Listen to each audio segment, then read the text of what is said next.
ನಮಾಮಿ ಶಂಕರ ಸದಾಶಿವ ಸಮಾರಂಭಂ ಶಂಕರಾಚಾರ್ಯ ಮಧ್ಯಮಾಂ ಅಸ್ಮದಾಚಾರ್ಯ ಪರ್ಯಂತಂ ವಂದೇ ಗುರು ಪರಂಪರಾಂ ಶ್ರುತಿ ಸ್ಮೃತಿ ಪುರಾಣಾನಾಂ ಆಲಯಂ ಕರುಣಾಲಯಂ ನಮಾಮಿ ಭಗವತ್ಪಾದಂ ಶಂಕರಂ ಲೋಕಶಂಕರಂ. ನಾಡಿನ ಸಮಸ್ತ ವೀಕ್ಷಕ ಬಂಧುಗಳ ಪಾದಾರವಿಂದಗಳಿಗೆ ನನ್ನ ಶಿರಸಾಷ್ಟಾಂಗ ನಮಸ್ಕಾರಗಳು. ನಮ್ಮ ಒಂದು ಶಕ್ತಿ ಹುಟ್ಟುವ ಮೊದಲೇ ಭಗವಂತ 5 ಅತಿ ಮುಖ್ಯ ಶಾಸನ ಮಾಡಿಟ್ಟು ಬಿಟ್ಟಿದ್ದಾರೆ. ಹೌದು, ಇದು ಪದ್ಮಪುರಾಣದಲ್ಲಿದೆ. ಅದ್ಭುತವಾಗಿ ಗುರುಗಳು ಹೇಳಿದಂತ ಪ್ರವಚನ ಕೇಳ್ಕೊಂಡು ನಿಮ್ ಮುಂದ್ಗಡೆ ತಗೋಬರ್ತಿದ್ದಾರೆ, ಹೇಳಿದ್ದಾರೆ. ಆಗಲೇ ಇಟ್ ಈಸ್ ಪ್ರೀ ಡಿಟರ್ಮೈಂಡ್. ನಿನ್ನೆ ಆ ಸಂಚಿಕೆಯಲ್ಲಿ ಇನ್ನೂ ಒಂದು ಹೇಳಿದ್ದೆ, ವಾಲ್ಮೀಕಿ ರಾಮಾಯಣ, ರಾಮ ಹುಟ್ಟೋಕ್ ಮೊದಲೇ ವಾಲ್ಮೀಕಿ ಮಹರ್ಷಿಗಳು ಬರೆದಿರ್ತಾರೆ. ಹೀಗೆ ನಡೆಯುತ್ತೆ, ಹಿಂಗೆ ನಡೆಯುತ್ತೆ, ಇದೇ ತರ ನಡೆಯುತ್ತೆ, ಯಾವುದನ್ನು ತಪ್ಪಿಸ್ಲಿಕ್ಕಾಗೋಲ್ಲ. ನೋಡಿ, ಅವ್ರು ಚೇಂಜ್ ಮಾಡಲಿಲ್ಲ.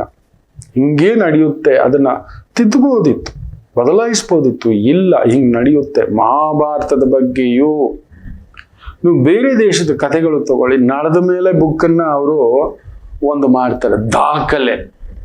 ನಮ್ಮ ಭಾರತದ ಸನಾತನ ಅಂತೇನೆ, ನಾನು ಸನಾತನ ಅಲ್ಲ, ಸದಾ ಇರುವಂತ ಒಂದು ಸಂಸ್ಕೃತಿ, ಸದಾ ಇರುವಂತ ಒಂದು ಶ್ರೇಷ್ಠತೆ, ಸದಾ ಮಹಾಭಾರತವನ್ನ ವೇದವ್ಯಾಸರು ಮೊದಲೇ ಬರೀತಾರೆ.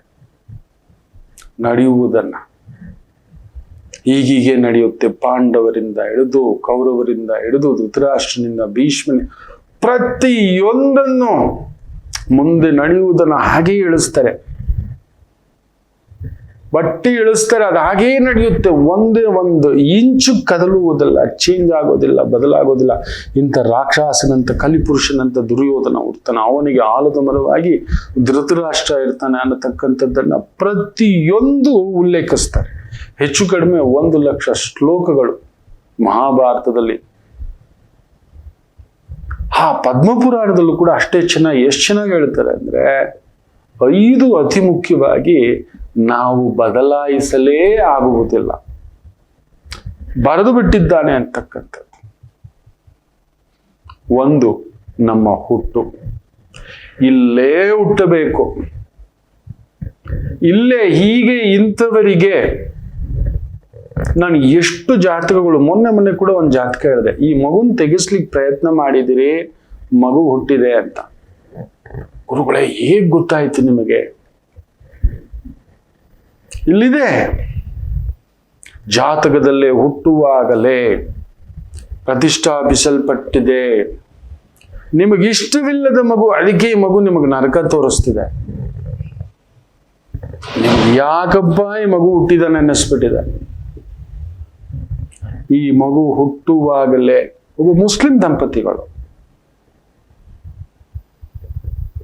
ಅವರ ಮಗುವಿನಲ್ಲಿ 6 ತಿಂಗಳ ಮಗುವಿಗೆ ಒಂದೇನೋ ಜ್ವರ ಬರುತ್ತೆ, ಬ್ರೈನ್ ಹೊಡೆಯುತ್ತೆ, ಎಡಭಾಗ ನಿಶ್ಚೇಷ್ಟಿತ, ಆತನಿಗೆ ಆಲೋಚನಾ ಪರಿಧಿ ಹೊರಟೋಗುತ್ತೆ, ವೀಕ್ ಆಗಿದ್ದಾನೆ.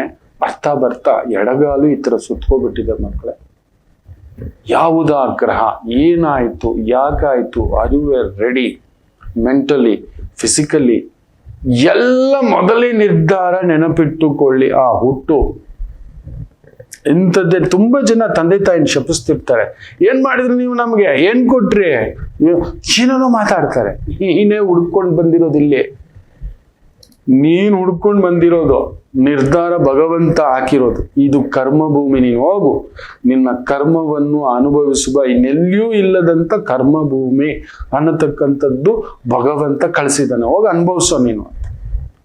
ಯಾರನ್ನೂ ಬಿಡಲ್ಲ ಮಕ್ಕಳೇ, ಯಾರನ್ನೂ ಬಿಡುವುದಿಲ್ಲ. ಇಂಥದ್ದೇ ಸಿರಿವಂತಿಕೆ. ಅಮ್ಮ ಅಪ್ಪನಲ್ಲಿ ಇರಬೇಕು ಅಂದ್ರೆ ಅನುಭವಿಸ್ಬೇಕು. ನನ್ನ ಗುರುಗಳ ಮಗ, ಅವ್ರ ಮನೇಲಿ ಒಂದು 28 ಕಾರು. ಯಾವ ಕಾರು 2 ಕೋಟಿ ಕೆಳಗಡೆ ಇಲ್ಲ, ಎಲ್ಲ ಗಿಫ್ಟ್ ಕೊಟ್ಟಿರೋದೆ. ಜ್ಯೋತಿಷ್ಯ ಸಾಮ್ರಾಟ್ ಅದು, ದೈವವಾಕು, ಆ ತಾಯಿ ವಾಗ್ದೇವಿ. ಓದಿದ್ರೆ ಬರೋದೆಲ್ಲ ಅದೆಲ್ಲ ನುಡಿಸಬೇಕು, ನುಡಿಸ್ತಾರೆ. ಅವರು ತೀರಾ ಬಡತನದಿಂದ ಮೇಲೆ ಬಂದವರು. ಏನು ಅವ್ರ ಮಗ ಬರೋ ಅಷ್ಟರಲ್ಲಿ ಅವ್ರಿಗೊಂದು 3 ಕಾರ್ ಇತ್ತು, ಕಷ್ಟಪಟ್ಟು ತಗೊಂಡಿದ್ರು. ದೊಡ್ಡ ವ್ಯವಸ್ಥೆ, ತುಂಬಾ ದೊಡ್ಡ ಕುಟುಂಬ, ಅಲ್ಲೊಂದು ಕ್ಷೇತ್ರ, ದೇವಕ್ಷೇತ್ರ, ದೇವಸ್ಥಾನ ಇದೆ, ವ್ಯವಸ್ಥೆ ಇದೆ, ನಿತ್ಯ ಕಲ್ಯಾಣ, ನಿತ್ಯ ಪ್ರಸಾದ, ಈ ಥರದ್ದು ಏನೇನೋ ವಿಶೇಷತೆ, ಗೋಶಾಲೆ, ವೇದಾಧ್ಯಯನ, ಇದೆಲ್ಲ. 3700 ಜನ ವಿದ್ಯಾರ್ಥಿಗಳು. ನಾನು ಅದರಲ್ಲಿ ಅನ್ನದಾತ. ಅವ್ರ ಅನ್ನದಾತರೇ, ಅನ್ನ ಇಟ್ಟು ನನಗೆ ಬದುಕು ಕೊಟ್ಟವರು, ವಿದ್ಯೆ ಕೊಟ್ಟವರು. ಅವರ ಮಗ ಹುಟ್ಟಿದ ಮೇಲೆ 28 ಕಾರು, ಮನೆಯಲ್ಲಿ 27 ಜನ ವರ್ಕರ್ಸ್, ಒಂದೊಂದು ಶಿಫ್ಟ್ಗೆ 9 ಜನ ಲೆಕ್ಕ ಹಾಕೊಳ್ಳಿ. ಅವರಿಗೆ ಸರ್ವೆಂಟ್ ಕ್ವಾರ್ಟರ್ಸು, ಊಟ, ತಿಂಡಿ, ಬಟ್ಟೆ, ವರ್ಷಕ್ಕೆ 2 ಬೋನಸ್, ಅವ್ರ ಮಕ್ಕಳು ವಿದ್ಯಾಭ್ಯಾಸಕ್ಕೆ, ಶಾಲೆಗೆ, ಅವ್ರಿಗೂ ಓಡಾಡೋಕ್ಕೂ 2 ಕಾರ್ ಇಟ್ಬಿಟ್ಟಿದ್ದಾರೆ. ಎಮರ್ಜೆನ್ಸಿ ಎಲ್ಲೋ ವರ್ಕರ್ಸ್ ಹೋಗ್ಬೇಕು ಅಂದ್ರೆ ನನ್ನ ಕಾರ್ ಬಳಸೋದಕ್ಕೆ ಕಾಯೋದು ಬೇಡ, ತಗೊಳ್ಳಿ ಅಂತ ಹೇಳಿಬಿಟ್ಟು. ಅವ್ರಿಗೂ ಅಂತ ವ್ಯವಸ್ಥೆ. ಏನು ಅಂಬಾರಿಯಷ್ಟು ಸೊತ್ತು, ಅಂಬಾರಿಯಷ್ಟು ಫೀಸು. ಮೊನ್ನೆ ಹೇಳ್ತಿದ್ನಲ್ಲ, ಯಾರೋ ನ್ಯೂಮರಾಲಜಿಸ್ಟು 25 ಲಕ್ಷ ಒಂದು ಹೆಸರಿಗೆ, ಹೆಸರು ಚೇಂಜ್ ಮಾಡಲು 25 ಲಕ್ಷ. ಫಾರಿನರ್ ಹೆಸರಿದೆ, ನನ್ನ ಹತ್ರ ಬೇಕಾದ್ರೆ ಕೊಡಬಲ್ಲೆ, ನೀವು ಬಂದಾಗ ಕೊಡ್ತೇನೆ. She is charging, multi billionaire. ಆಕೆ ಏನೇನೂ ಅಲ್ಲ, ಅವ್ರ ಮುಂದ್ಗಡೆ ಫೀಸ್ ಮುಂದ್ಗಡೆ ಅವ್ರ ಎತ್ತರಕ್ಕೆ ಸುರಿತಾರೆ, ಅವರ ಎತ್ತರಕ್ಕೆ. ಅಂತ ಅಜಾನುಬಾಹು ವಿದ್ಯೆ ಅವ್ರಿಗೆ ಅದರಲ್ಲಿ ಯಾವುದ್ರೂ ಗಮನವಿಲ್ಲ. ಹಾಗಾಗಿ ಚರ್ಚೆ ಮಾಡ್ತಿರ್ತಾವ. ಅವಾಗವಾಗ ಅವ್ರ ಗುರುಗಳ ಹತ್ರ ನಾನು ಇವರೆಲ್ಲ ಕುಳಿತುಕೊಂಡು ಹಿಂಗೆ ಒಂದು ಚರ್ಚೆ ಮಾತುಗಳು ನಡೆಯುವಾಗ ನಮ್ಮ ಜಾತಕ ನಮಗೆ ಗೊತ್ತಾಗಲ್ಲ. ಆಸ್ ಎ ಡಾಕ್ಟರ್ ನಾನು ಇಂಜೆಕ್ಷನ್ ನನಗೆ ನಾನೇ ತಗೊಳಕ್ಕಾಗಲ್ಲ, ನನ್ನ ಮೆಡಿಸಿನ್ ನಾನೇ ತಗೊಳಕ್ಕಾಗಲ್ಲ. ಇನ್ನೊಂದು ಡಾಕ್ಟರ್ ಹತ್ರನೇ ಹೋಗ್ಬೇಕು. ದೇವರು ಸಮೇತ ಇನ್ನೊಂದು ದೇವರ ಹತ್ರ ಹೋಗ್ಬೇಕು. ಕೃಷ್ಣರು ಕೂಡ ನಿತ್ಯ ಆರಾಧನೆ ಮಾಡುತ್ತಿದ್ದದ್ದು ಕಾಳಿಕಾದೇವಿಯನ್ನೇ. ಅರ್ಜುನ ನಿತ್ಯ ಪೂಜೆ ಮಾಡುತ್ತಿದ್ದದ್ದು ಶಿವನನ್ನೇ. ಪರಶುರಾಮರು ಯಾವಾಗಲೂ ಸದಾ ಆರಾಧನೆ ಮಾಡುತ್ತಿದ್ದದ್ದು ಶಿವನನ್ನೇ. ಅಶ್ವತ್ಥಾಮ ಶಿವನನ್ನೇ. ಭೀಷ್ಮಾಚಾರ್ಯರು ಕೃಷ್ಣನನ್ನೇ. ಕುಂತಿದೇವಿ ಕೃಷ್ಣರನ್ನೇ. ಗಾಂಧಾರಿ ಪಾರ್ವತಿ ದೇವಿಯನ್ನೇ. ದ್ರೌಪದಿ ಕೃಷ್ಣರನ್ನೇ. ನೋಡಿ, ಎಲ್ಲರೂ ಯಾವುದೋ ಒಂದು ಶಕ್ತಿ. ಶಿವಯ್ಯ ಸದಾ ರಾಮರನ್ನ ಧ್ಯಾನ. ಎಲ್ಲರೂ ಇನ್ನೊಂದನ್ನ ಮಾಡಿರ್ತಿರ್ತಾರೆ. ಕೇಳ್ತಿದ್ದಾಗ ಇವ್ರು ಕೇಳೇ ಬಿಟ್ರು, ಹೀರಿದು ನನ್ನ ಮಗ ಕಡಿಮೆ ಅಂದ್ರೂ 40 ಊರು ಸುತ್ತಿದ್ದಾನೆ, 3 ಪ್ಲೇನು ಕೂಡ ಇಟ್ಕೊಂಡಿದ್ದಾರೆ, ಜೆಟ್ ಪ್ಲೇನ್. ಅಂತ ಒಂದು ವೈಭೋಗ. ಎಷ್ಟು ಚೆನ್ನಾಗಿ ಹೇಳಿದ್ರ ಗುರುಗಳು. ನೀನು ಹುಟ್ಟಿದ್ದು ತಿರುಕನಿಗೆ, ನಿನ್ನ ಮಗ ಹುಟ್ಟಿರೋದು ಕೋಟೀಶ್ವರನಿಗೆ. ಅಂತ ಯೋಗ ಪಡ್ಕೊಂಡು ಬಂದಿದ್ದಾನೆ. ನಿನ್ನ ಹೋಟೆಲ್ ಹುಟ್ಟೋಕೆ ಅವನು ಪಡೆದುಕೊಂಡು ಬಂದಿದ್ದಾನೆ, ಅನುಭವಿಸಲು ಬಂದಿದ್ದಾನೆ. ಸೊ ಬಿಕಾಸ್ ಆಫ್ ದ್ಯಾಟ್, ಅದಕ್ಕೋಸ್ಕರ ನಿನಗೆಲ್ಲ ಕೊಡ್ತಿದ್ದ ಅವನಿಗೆ ಅನುಭವಿಸ್ಲಿಕ್ಕೆ ಅಂತ. ಸೊ ಅನುಭವಿಸಲು ಕೂಡ ನೀವು ಹುಟ್ಟಿರಬೇಕು. ನೀವು ಏನ್ ತಕ್ಕ ಅಂತ ಕುಣಿದ್ರು ನಿಮಗೆ ಎಷ್ಟು ಒಂದ್ ಇಂಚ್ ಜಾಸ್ತಿ, ನೀವು 1 ಇಂಚ್ ಜಾಗ ಎತ್ಕೊಂಡು ಜಾಸ್ತಿ ಮಾಡಕ್ಕಾಗಲ್ಲ. 1 ಇಂಚು ಜಾಗ ಭೂಮಿಯನ್ನ ಕಡಿಮೆ ಮಾಡಲು ಆಗುವುದಿಲ್ಲ. ನಂಬ್ತೀರಾ? ನೀವು ಏನು ಮಾಡಿದರೂ ಅಷ್ಟೇ. ಮನುಷ್ಯ ಎಷ್ಟೇ ದೊಡ್ಡವನಾದ್ರೂ, ಅಧಿಕಾರ ಇದ್ದವನಾದ್ರೂ, 1 ಅರ್ಧ ಅಡಿ ಭೂಮಿ ದೊಡ್ಡದು ಮಾಡೋಕ್ಕಾಗಲ್ಲ, ಅವನು ಕಡಿಮೆ ಮಾಡೋಕ್ಕೂ ಆಗಲ್ಲ. It's already designed. ಹುಟ್ಟು ಅಷ್ಟೇ. ಹಾಗೆಯೇ ಸಾವು ಕೂಡ. ಎಲ್ಲಿದ್ದರೂ ಹೇಗಿದ್ದರೂ ಹುಡುಕಿ ಬರುತ್ತದೆ, ಯಾವುದೋ ರೂಪದಲ್ಲಿ. ಅದು ಬರೆದು ಬಿಟ್ಟಿದೆ, ಇಷ್ಟೇ ಆಯಸ್ಸು. ಕೆಲವರು ಅಳ್ತಿರ್ತಾರೆ, ಗುರುಗಳೇ ಇದು ಏನ್ ಗುರುಗಳೇ, ಹುಟ್ಟತಾನೆ ಹೋಗ್ಬಿಡ್ತು, ಹೊಟ್ಟೆಲ್ ಇದ್ದಾಗಲೇ ಹೋಗ್ಬಿಡ್ತು, ನನ್ಗೆ ಮಗ ನನ್ನ ಕಣ್ ಮುಂದ್ಗಡೆ, ನಮ್ಮ ಯಜಮಾನ್ರು. ನೋಡಿ, ಯಾರಾದರೂ ಬಂದ ಮೇಲೆ ಹೋಗ್ಬೇಕು. ಕೆಲವರಿಗೆ ಬೇಗ ಎಕ್ಸ್ಪೈರಿ ಇಟ್ಟಿರ್ತಾನೆ, ಕೆಲವರಿಗೆ ಲೇಟ್ ಎಕ್ಸ್ಪೈರಿ ಇಟ್ಟಿರ್ತಾರೆ. ನನ್ಗೆ ಇವತ್ತಿಗೂ ಮರೆಯಲಾರದ್ದು, ನನ್ನ ಕಾಲೇಜ್ ಡೇಸ್ ಅಲ್ಲಿ ದಾವಣಗೆರೆಯಿಂದ ಬಂದು ಓದ್ತಿದ್ದಂತ ನನ್ನ ಸ್ನೇಹಿತ ಕಾಶಿಲಿಂಗ. ಅವನ ಕಡೆ ಮುಖ ಕೂಡ ನೋಡ್ಲಿಕ್ಕೆ ಆಗ್ಲಿಲ್ಲ. ಇವತ್ತಿಗೂ ಆಗಾಗ ಅವನನ್ನು ನೆನೆಸ್ಕೋತೇನೆ. ಶನಿವಾರ ಆಡಿದ್ದೀವಿ, ಸೋಮವಾರ ಇಲ್ಲ. ಅವನು ಬ್ಯೂಟಿಫುಲ್ ಕನ್ನಡ, ಒಂದು ದಾವಣಗೆರೆ ಕನ್ನಡ. ನಾನು ಇಷ್ಟಿದ್ದೇನೋ, 4.25 ಅಡಿ ಇದ್ದೇನು. ಆಮೇಲೆ ಈ 3/4 ಅಡಿ ಜಾಸ್ತಿ ಆಗಿರೋದು. I cannot forget his face. ಇವತ್ತಿಗೂ ಕಾಲೇಜ್ ಡೇಸ್ ಅಲ್ಲಿ ಅವತ್ತೇ ಬೀಳ್ಸಿದೆ, ಕಾಲಿಗೆ ಬೇರೆ ಏಟು. ನಾನು ದಡಿಯ ಸ್ವಲ್ಪ ಹೊರಟ, ನನ್ನನ್ನು ತಳ್ಳಿಬಿಡೋರು. ಫುಟ್ಬಾಲ್ ಆಡ್ಬೇಕಾರೆ ಮಾಡ್ತೀನಿ ಇರ್ರಿ ಅಂತ ಬೇಜಾರೇ ಮಾಡ್ಕೊಳ್ಳಿಲ್ಲ. ಪ್ಯಾಂಟೆಲ್ಲ ತರ್ಚೋಗ್ಬಿಟ್ಟಿದೆ, ಇರ್ಲಿ ಆಡೋ ಕುಳ್ಳ ಅಂತ. ನಾನು ಕುಳ್ಳನೇ. ನಮ್ಮ ಮಿಸ್ ಇದ್ರು, ಸುಗುಣ ಮಿಸ್ ಅಂತ. ಏ ಕುಳ್ಳ, ನಿನ್ನ ಕೊತ್ಮೀರಿ ಗಿಡಕ್ಕೆ ನೇಣು ಹಾಕ್ಬಿಡ್ತೀನೋ ಅನ್ನೋರು. ಅಷ್ಟೇ ಹೈಟ್ ಇದ್ದಿದ್ದು ನಾನು, ಅಷ್ಟೇ ರುಚಿಯೇ ಇದ್ದಿದ್ದು. ಏನೋ ಅಂತ ಗುರುಗಳ ಸೇವೆ, ಆಶೀರ್ವಾದ, ನಿಮ್ಮ ಪ್ರೀತಿ ಇಲ್ಲಿಗೆ ಬಂದು ನಿಂತಿದೆ. ಸಾವು ನಿಶ್ಚಿತ. ಯಾಕೆ, ಏನು? ಅದಷ್ಟೇಯೇ. ಆಮೇಲೆ ಇನ್ನೊಂದು, ನಿಮ್ಮ ವಿವಾಹ ಹೇಳ್ತೀರಿ, ನಾನು ಇಷ್ಟಪಟ್ಟು ಮದುವೆ ಆದೆ, ಅವೆಲ್ಲ ಇಲ್ಲ. ಅವ್ರು ತೋರ್ಸಿದಕ್ಕೆ ಮದುವೆ ಆದೆ, ಅದು ಇಲ್ಲ. ಎರಡನೇದಾದ್ರು ಮೂರನೇದಾದ್ರು ಆಗಲೇ ಇಲ್ಲ. ನಿಮಗೆ ವಿವಾಹ ಇವರು ಅಂತ ಮೊದಲೇ ಆ ಒಂದು 3 ಗಂಟನ್ನ ಭಗವಂತ ರೆಡಿ ಮಾಡಿ ಇಟ್ಟುಬಿಟ್ಟಿದ್ದಾನೆ. You cannot escape. ಹೌದು, ಏನು ಮಾಡಿದ್ರು ನೋಡಿ. ಆ ಅಂಬಿಕಾ, ಅಂಬಾಲಿಕಾ ಅಂತ ಹೇಳ್ತೀವಲ್ವಾ. ಅಂಬಿಕಾ ಪುತ್ರ ಧೃತರಾಷ್ಟ್ರ, ಅಂಬಾಲಿಕಾ ಪುತ್ರ ಪಾಂಡು ಮಹಾರಾಜ. ಅಲ್ಲೊಂದು ದಾಸಿ ಇದ್ಲು, ದಾಸಿ ಪುತ್ರ ವಿದುರ. ಆದ್ರೆ ಅಂಬೆ ಏನೇನೋ ಮಾಡ್ತಾಳೆ ಮದುವೆ ಆಗೋಕೆ. ಭೀಷ್ಮರನ್ನ ಆಗೋದಿಲ್ಲ. ಆ ವಿಚಿತ್ರ ವೀರ್ಯ ಅದೂ ಆಗೋದಿಲ್ಲ. ನಾನು ಮಾಡೋದಿಲ್ಲ, ನೀನು ಇನ್ನೊಬ್ಬ ರಾಜನ ಮೇಲೆ ಆಸೆ ಪಟ್ಟಿದ್ದೆ ಅಂತವಳನ್ನ ಕರ್ಕೊಂಡು ಬಂದು ಮನೇಲಿ ಇಟ್ಕೊಂಡ ಅಂದ್ರೆ ನೀನು ಅವನ ಮೇಲೆ ಕೈಯಲ್ಲಿ ಇಟ್ಕೊಂಡು ನನ್ನ ತಮ್ಮನ ಜೊತೆ ಸರಿಯಾಗಿ ಸಂಸಾರ ಮಾಡೋದಿಲ್ಲ. ನಿನ್ನ ಮನ್ಸಲ್ಲಿ ಬೇರೆ ಯಾರೋ ಇದ್ದಾರೆ, ಹೊರಟೋಗು. ನೀನು ಮೊದಲೇ ಹೇಳ್ಬೇಕಿತ್ತು. ಸ್ವಯಂವರಕ್ಕೆ ಬರೋವಾಗ್ಲೇ ನಿಮ್ಮ ಅಪ್ಪನಿಗೆ ಹೇಳ್ಬಿಡ್ಬೇಕಿತ್ತು, ಅಪ್ಪ ನನಗಿಷ್ಟ ಇಲ್ಲ ಅಂತ. ನನಗ್ ಗೊತ್ತಿಲ್ಲ, ನಾನು ಬಂದೆ, ಎಲ್ಲಾರನ್ನು ಒಡೆದು ಎತ್ತಾಕೋ ಬಂದೆ. ಈಗ ಹೇಳ್ತಿದ್ದೀಯ ನನ್ನ ತಮ್ಮನ್ ಕೊಟ್ಟು ಮದುವೆ ಮಾಡ್ಬೇಕಾದ್ರೆ ಆ ಕಾಲದಲ್ಲಿ ಇತ್ತು, ಬಲಶಾಲಿ ಎತ್ತಾಕೊಂಡು ಬಂದು ಮದುವೆ ಮಾಡ್ಬೋದಿತ್ತು, ಆಗಬಹುದಿತ್ತು. ಭೀಷ್ಮರು ಅದನ್ನೇ ಮಾಡೋದು. ಅಂಥದ್ರಲ್ಲಿ ಅಂಬೆ ಹೇಳ್ತಾಳೆ, ಇದರ ನನಗೆ ಒಬ್ಬ ರಾಜನ ಮೇಲೆ, ಸಾಳ್ವ ರಾಜನ ಮೇಲೆ ಆಸೆ ಇತ್ತು, ಅದನಿಗೂ ನನ್ನ ಮೇಲೆ ಮನ್ಸಿತ್ತು. ಆದ್ರೆ ಅಷ್ಟರಲ್ಲಿ ಹಿಂಗೆ ಆಗ್ಬಿಡ್ತು, ನಮ್ಮಪ್ಪ ಸ್ವಯಂವರ ಇಟ್ಬಿಟ್ರು, ನೀವು ಬೇರೆ ಬಂದ್ರಿ. ನೀನು ಅಲ್ಲೇ ಸಾಳ್ವ ಇದ್ನಲ್ಲ, ಹೇಳ್ಬೋದಿತ್ತಲ್ಲ ನಾನು ಬರಲ್ಲ ಅಂತ. ಅವನಾದ್ರೂ ಎದ್ದು ಹೇಳ್ಬೋದಿತ್ತಲ್ಲ. ನನ್ನ ಕೈಯಲ್ಲಿ ಇದೆಲ್ಲ ಆಗಲ್ಲ. ಯಾರ್ದೋ ಸೊತ್ತು ತಗೊಬಂದು ನನ್ನ ಮನೇಲಿ ಇಟ್ಕೊಂಡು ನಿನ್ನ ಮನಸ್ಸು ನೋಡಿ. ಆಗಿನ ಕಾಲದಲ್ಲೇ ಒಬ್ಬರ ಮನಸ್ಸಲ್ಲಿ ಇನ್ನೊಬ್ರು ಇದ್ರು ಅಂದ್ರೆ ತಗೊಬರ್ತಿರ್ಲಿಲ್ಲ. ಯಾಕಂದ್ರೆ ದೇಹವನ್ನ ಬಲವಂತವಾಗಿ ಅನುಭವಿಸ್ಬೋದು, ಆದ್ರೆ ಮನಸ್ಸನ್ನ ಸದಾ ಅಲ್ಲಿರುತ್ತೆ. ಆ ಹೆಣ್ಣು ಮೊದಲ ಪ್ರೀತಿ, ಆ ಗಂಡಿರ್ಬೋದು, ಇನ್ನೊಂದು ವಾಟ್ ಎವರ್ ಪ್ರೀತಿಯೇ ಆಗೋದಿಲ್ಲಮ್ಮ. ನಮ್ಮ ಮನೆತನಕ್ಕೆ ಇದು ರಾಜಮನೆತನ, ಚಕ್ರವರ್ತಿ ಮನೆತನ. So I can not go back ಅಂತ ಕಳಿಸ್ಬೇಕು. ಅವಳೇನ್ ಮಾಡ್ತಾಳೆ, ಅಂಬ ಸಾಳುನ ಹತ್ರ ಹೋಗ್ತಾಳೆ. ಅವನೇನ್ ಹೇಳ್ತಾನೆ ಗೊತ್ತೇ, ಹೊಡೋಕ್ ನಿನ್ನನ್ ಭೀಷ್ಮ ಗೆದ್ಕೊಂಡು ಹೋಗ್ಬಿಟ್ಟವನೆ, ನೇನಿಲ್ಲಕ್ ಬರ್ಬೇಡ, ನೀನ್ ನಾನು ಸೊತ್ತೆ ಅಲ್ಲ ಕಣೋ, ನೀನು ನಾನು ಪ್ರೀತಿಸಿದ್ವಿ, ಏನೂ ಆಗಿಲ್ಲ ಕಣೋ ಅಂತ. ಭೀಷ್ಮ ನನ್ನ ಒಡೆದು, ಎಲ್ಲಾರನ್ನೂ ಒಡೆದು ನಿನ್ನ ಎತ್ಕೊಂಡು ಹೋದ್ರು. ಈಗ ನಾನು ನಿನ್ನ ಮದುವೆ ಆದೆ ಅಂದ್ರೆ ನನ್ನ ಮರ್ಯಾದೆ ಹೋಗುತ್ತೆ ಅಂತ. ನಾವು ನೋಡಿ, ಅದು ಬೇರೆ. ನೀನು ಹೋಗಾಯ್ತು ಆ ಮನೆಗೆ, ಅಲ್ಲಿಂದ ಇಷ್ಟಪಟ್ಟು ತಿರ್ಗಾ ಇಷ್ಟ ಇದೆ ಅಂತ ವಾಪಸ್ ಬರ್ತಿರೋ ನನ್ನ ಮದುವೆ ಆಗೋಕ್ಕಾಗಲ್ಲ. ನೋಡಿ, ಏನಕ್ಕೆ ನಮ್ಮ ಮಹಾಭಾರತ ತಿಳ್ಕೋಬೇಕು, ರಾಮಾಯಣ ತಿಳ್ಕೋಬೇಕು ಅಂದ್ರೆ ಈ ವಿಚಾರಗಳಿಗೆ ತುಂಬಾ ಜನ ಇವತ್ತು ಗಂಡನ ಮನೆಗೆ ಬಂದ ಮೇಲೂ, ಮದುವೆ ಆದ ಮೇಲೂ ಹಳೆ ಪ್ರೀತಿ ಅಂತ ಇನ್ನೂ ಇಟ್ಕೊಂಡು ಕೂತ್ಕೊಳ್ಳೋದು, ಹುಡ್ಕೊಂಡು ಹೋಗೋದು, ಸರ್ವನಾಶ ಮಾಡ್ಕೊಳ್ಳೋದು, ಇದನ್ನ ಆಗ್ಲೇ ತೋರಿಸಿದ್ದಾರೆ.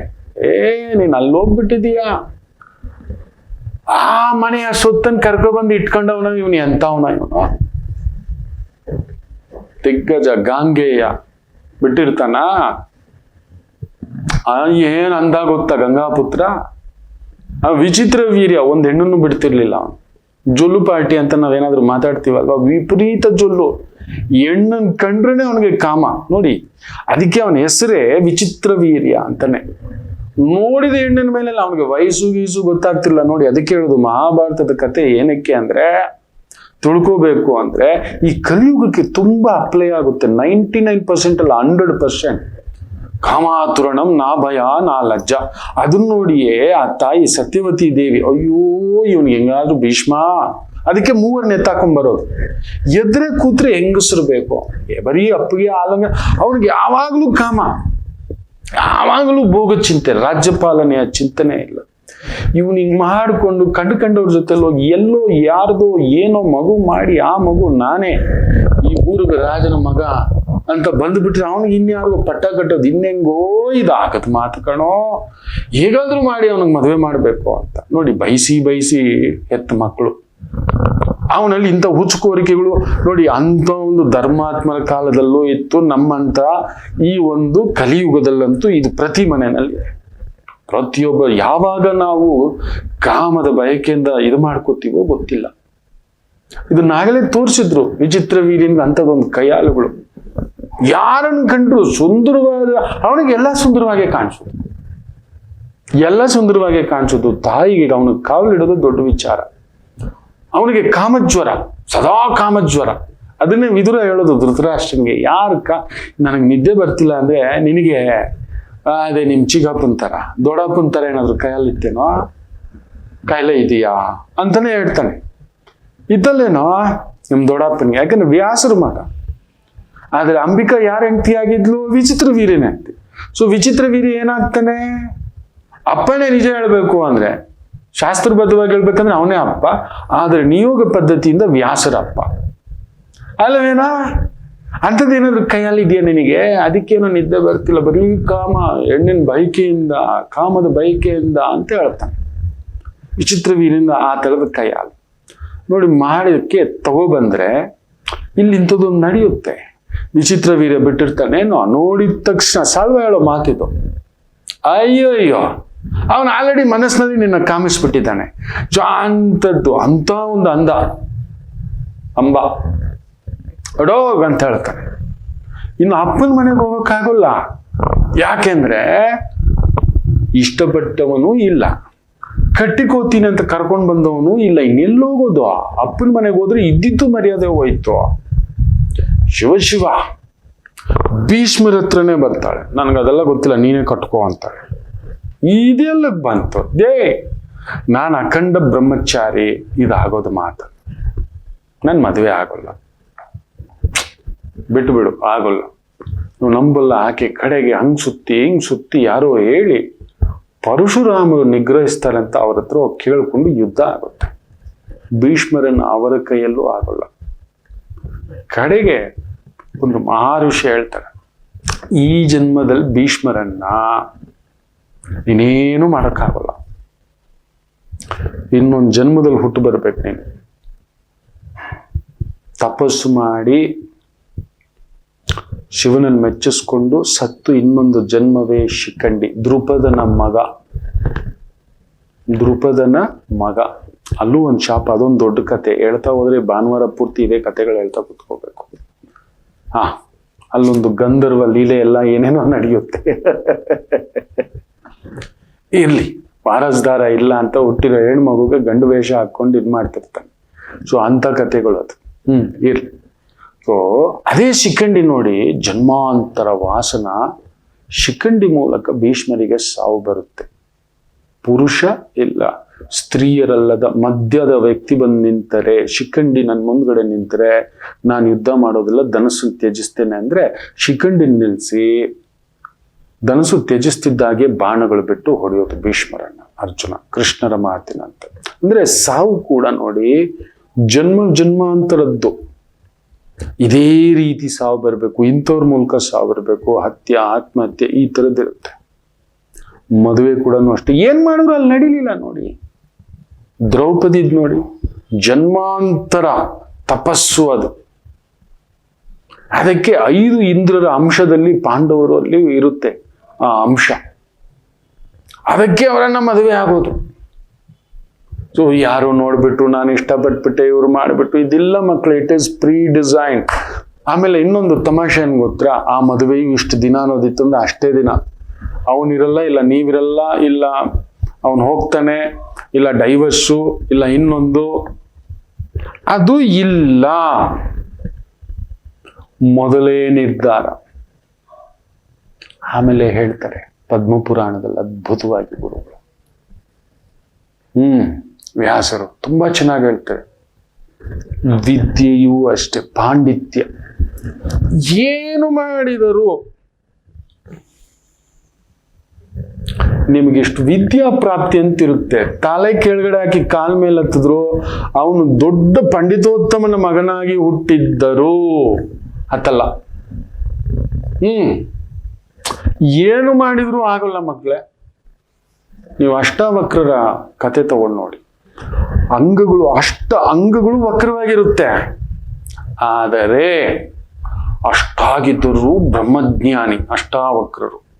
ಎಲ್ಲಿಯ ಕೃತಾಯುಗ, ಎಲ್ಲಿಯ ಆ ಒಂದು ಕಲಿಯುಗ ಆರಂಭ ಕಾಲದವರೆಗೂ ಇದ್ರು ಅಷ್ಟಾವಕ್ರರು. ನೆನಪಿಟ್ಟುಕೊಳ್ಳಿ, ಬ್ರಹ್ಮಜ್ಞಾನಿ.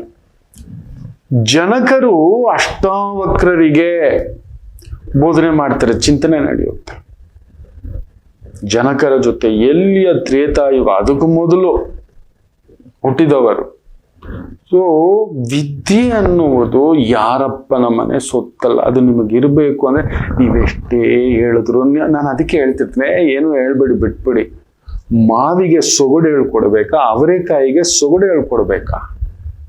ಅದು ತಾನಾಗಿ ಬಂದ್ಬಿಟ್ಟಿರುತ್ತೆ. ರುಚಿ, ಕಬ್ಬಿಗೆ ರುಚಿ ನೀವಿಟ್ರ, ನೀವು ಹಾಕಿದ್ದು ಬೆಳೆಸಿದ್ದಕ್ಕೆ ಅದ್ರಲ್ಲಿ ಸ್ವೀಟ್ ಬಂದ್ಬಿಡುತ್ತಾ? ಎಳನೀರು ಎಲ್ಲಿ ಬೆಳೆಯುತ್ತೆ?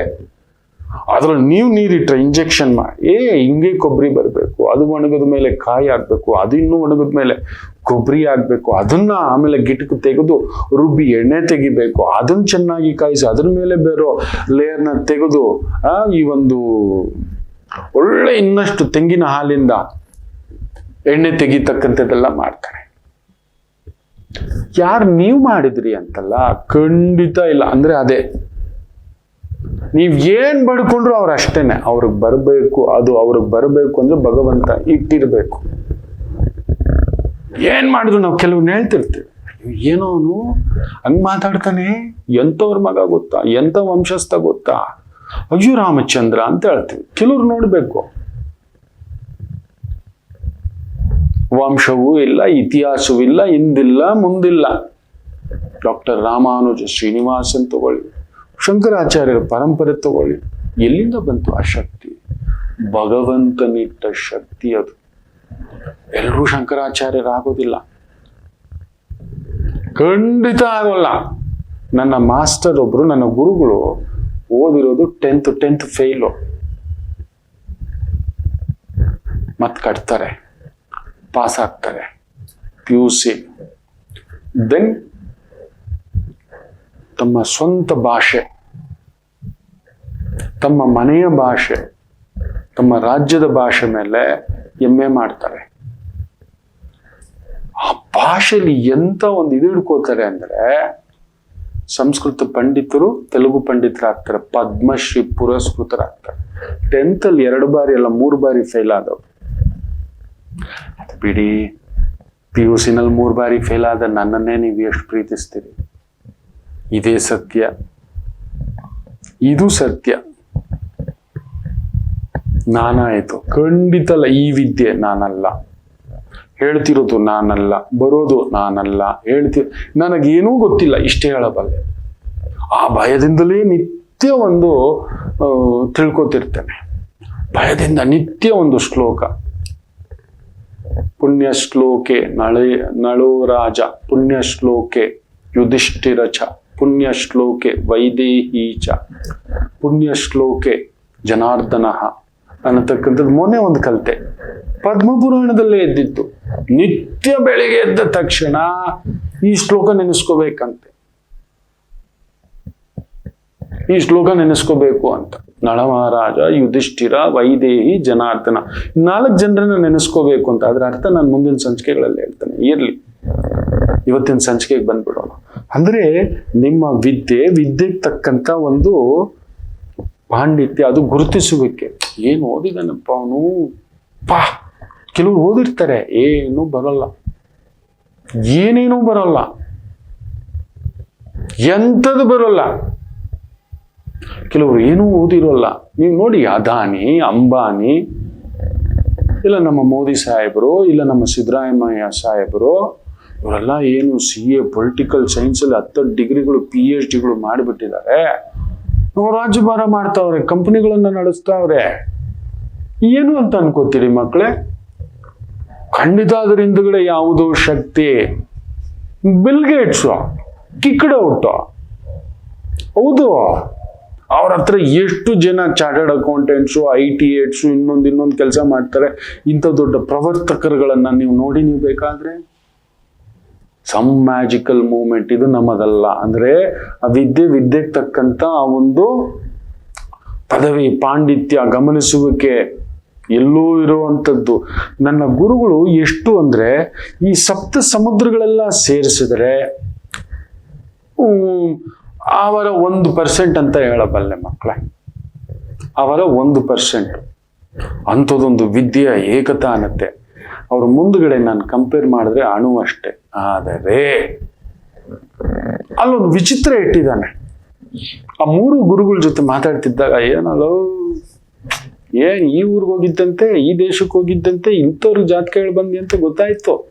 ಹಂಗೆ ಕೂತ್ ಜಾಗದಲ್ಲೇ ಹೇಳ್ತಾರೆ.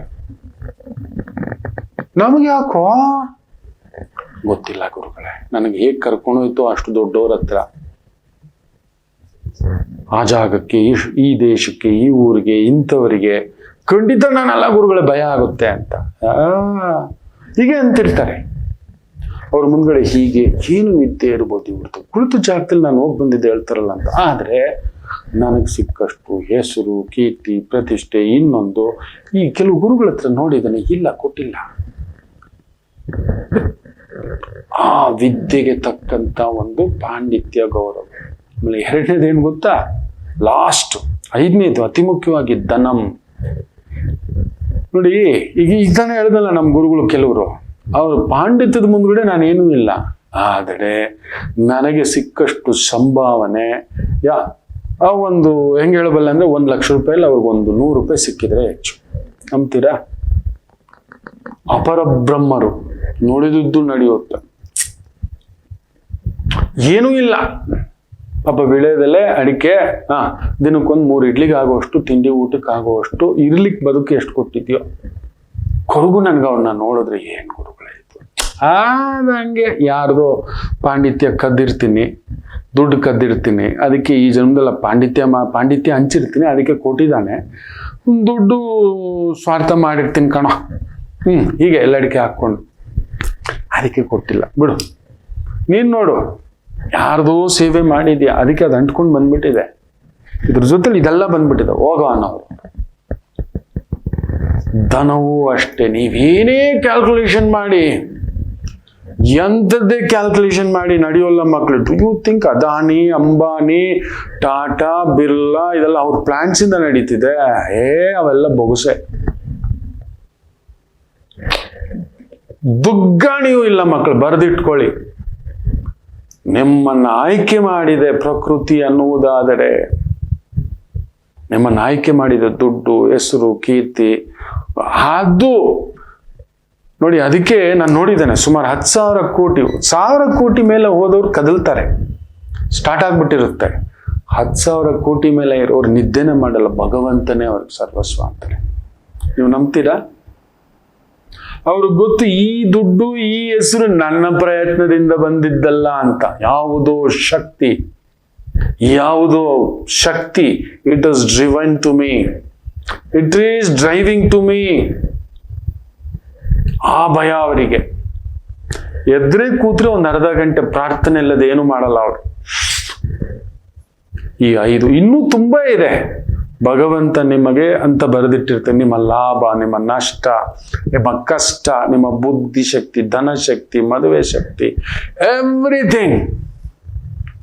ನೋಡಿ, ಶಿಶುಪಾಲ ರಾವಣಾಸುರ ಆಗಿದ್ದಾಗಲೂ ಪ್ರಯತ್ನ ಮಾಡ್ದ, ಆಗಲಿಲ್ಲ. ಹಿರಣ್ಯಾಕ್ಷ ಅಂಶ, ಭೂದೇವಿಯನ್ನು ಅಪಹರಿಸ್ತಕ್ಕಂಥದ್ದು, ಆಗಲೂ ಆ ಅಂಶ ಆಗಲಿಲ್ಲ. ಶಿಶುಪಾಲನಾಗಿ ರುಕ್ಮಿಣಿಯ ಜನ್ಮಾಂತರದ ವಾಸನ ನೆನ್ಪಿಟ್ಕೊಳ್ಳಿ. ಅಲ್ಲಿಯೂ ಭಗವಂತನಿಗೆ ಸೇರಬೇಕಾದಂತ ಪತ್ರೆ ಅದು ಅಮ್ಮನವರು, ಜಗನ್ಮಾತೆ. ಯಾರ್ಯಾರೋ ಮಡ್ಲಿಗೆ, ಯಾರೋ ಪುರುಷನಾಗಿ ನಿಮ್ಮ ಗಂಡನಾಗಿ, ಎವ್ರಿಥಿಂಗ್ ಈಸ್ ಡಿಸೈನ್ಡ್. ಒಪ್ಪಿಕೊಳ್ಳಬೇಕು, ನಾವು ಒಪ್ಕೊಳ್ಳಲ್ಲ. ನಾವು ಇಟ್ ಈಸ್. ಹೇಳ್ತೀನಲ್ವಾ, ಮಹಾಭಾರತ ನಡೆಯೋಕ್ ಮೊದಲು ಬರ್ದಿದ್ದು, ರಾಮಾಯಣ ನಡೆಯೋಕ್ ಮೊದಲು ಬರ್ದಿದ್ದು ಯಾರಾದ್ರೂ ವಿಚಾರವಂತರು, ಹಿರಿಯರು, ಜ್ಞಾನಿಗಳು, ಮಹಾಭಂಡಾರದವರು ಇದ್ದಾರೆ ನಮ್ಮ ಕರ್ನಾಟಕದಲ್ಲಿ. ಅವರು ಮೇರು ಪರ್ವತದಂತವರಿದ್ದಾರೆ. ಶತಾವಧಾನಿ ಗಣೇಶ್, ಹಿಮಾಲಯಗಳಿಗೆ ಮೀರಿ ಹಿಮಾಲಯ, ಪಾವಗಡ ಪ್ರಕಾಶ್ ರಾವ್, ಅದಕ್ಕೆ ಮೊದಲು ಇದ್ದಂಥ ಬನ್ನಂಜ ಗೋವಿಂದಾಚಾರ್ಯರು. ಇದೆಲ್ಲ ಹೆಸರು ಹೇಳೋಕ್ಕೂ ಒಂದು ಯೋಗ್ಯತೆ ಬೇಕು, ನನ್ನಲ್ಲಂತೂ ಇಲ್ಲ. ಏನೋ ನಿಮಗೆ ತಿಳಿಸ್ಕೊಡ್ಲಿಕ್ಕೆ ಅಂತ ಒಂದು ಪರಮ ಭಾಗವತೋತ್ತಮರು ಅವರೆಲ್ಲ. ಒಂದು ರೀತಿ ಹೇಗೆ ಹೇಳ್ತೀರಿ ಅಂದ್ರೆ ಯುಗ ಪುರುಷರು ಅವರೆಲ್ಲ. ಇದಕ್ಕೋಸ್ಕರ ತಿಳಿಸ್ಲಿಕ್ಕೆ ಸನಾತನ ಧರ್ಮವನ್ನ ತಿಳಿಸ್ಲಿಕ್ಕೆ ಬಂದಂಥವ್ರು. ಅವರು ಇವರು ಮಾತನಾಡಿದ್ದು ತಗೋಬಂದು ಒಗ್ಗರಣೆಯಾಗಿ ನಿಮಗೆ ಬಳಸ್ತಿದ್ದಾರೆ ಅಷ್ಟೇ. ಇದೇ ಸತ್ಯ ಮಕ್ಕಳೇ, ಅಷ್ಟೇ ಹೇಳಬಲ್ಲಿ.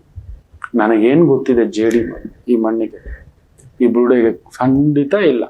ಅವನಿಟ್ಟ ಬುದ್ಧಿ ನಿಮ್ಮ ಮುಂದುಗಡೆ ಒಳ್ಳೇದಾಗ್ಲಿ. ಅದರಿಂದ ಯಾವತ್ತೂ ಅಯ್ಯೋ ನನ್ನ ಹುಟ್ಟಿ ಯಾಕೆ ಹಿಂಗಾಯ್ತು, ಅಯ್ಯೋ ನನ್ನ ಮದುವೆ ಯಾಕೆ ಹೀಗಾಯ್ತು, ಆಗಲಿಲ್ಲ, ಇಂಥವಳು ಸಿಕ್ಕಿದ್ಲು, ಇದು ಸಿಕ್ಕಿದ್ಲು, ಅದು ಕೂಡ ಶತ್ರುವೇ. ಹಿಂದಿನ ಜನ್ಮದ ಶತ್ರು ನಿಮ್ಮ ಹೆಂಡತಿಯಾಗಿಯೋ, ಗಂಡನಾಗಿಯೋ, ಮಕ್ಕಳಾಗಿಯೋ ಇದೆಲ್ಲ ಸುತ್ತಾಕೊಂಡು ಬರುತ್ತೆ. ಹಾಗೆಯೇ ನಿಮ್ಮ ಸಾವು, ಹಾಗೆಯೇ ನಿಮ್ಮ ವಿದ್ಯೆ. ಏನೋ ಒಂದು ಕಲ್ತಿದ್ದೀರಿ, ಒಳ್ಳೆ ವಿದ್ಯೆ, ಸಮಥಿಂಗ್ ಅಡಿಗೆ ಮಾಡೋದಿರ್ಬೋದು, ಅದರಲ್ಲಿ ಎಕ್ಸ್ಪರ್ಟ್, ಸೂಪರ್ ಹೆಸರು, ಅದ್ರ ಮೇಲೆ ದುಡ್ಡು. ಈ 5 ಅತಿ ಮುಖ್ಯವಾಗಿ ಭಗವಂತ ಬರೆದಿರುತ್ತಾನೆ. You cannot get extra, you cannot get less. ಜಾಸ್ತಿ ಸಿಗಲ್ಲ. ನಮ್ಮ ಗುರುಗಳು ಹೇಳ್ತಿರ್ತಾರಲ್ವಾ, ಶ್ರೀದೇವಿಕ್ಕಿಂತ ತಕ್ಕುವ, ಮಾಧುರಿಕ್ಕಿಂತ ఎక్కువ, ದೊರಕದೇಲೆ. ಒಳ್ಳೇದಾಗ್ಲಿ. ನಮಾಮಿ ಶಂಕರ. ಕಟಕ ರಾಶಿಗೆ ಯಾವಾಗಲೂ ಕುಟುಕ್ತಲೇ ಇರುತ್ತೆ ಜೀವನ. ಒಂದ ಸಂಗಾತಿ ಇಲ್ಲ ಮಕ್ಕಳು. ಹಾಗೆ ಮೀನ ರಾಶಿಯವರಿಗೆ ಒಂದು ತಂದೆ ಇಲ್ಲ ತಾಯಿ, ಇವರಿಂದ ದೂರ ಇರ್ತೀರಿ, ಇಲ್ಲ ಹತ್ರಕ್ಕೆ ಹೋದಷ್ಟು ನೋವು ತಿಂತೀರಿ. ಅನುರಾಧ ನಕ್ಷತ್ರಕ್ಕೆ ಯಾವಾಗಲೂ ಅನುರಾಧ ದೋಷವೇ.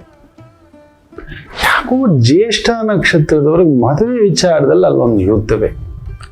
ಏನು ಕನ್ಯಾ ರಾಶಿ ಕೇಳಲೇಬೇಡಿ, ಕಣ್ಣೀರು ತಪ್ಪಿದ್ದಲ್ಲ. ಯಾಕೆ ಇಷ್ಟೆಲ್ಲ ಕನ್ಫ್ಯೂಷನ್ ತಿಳ್ಕೋಬೇಕಾ?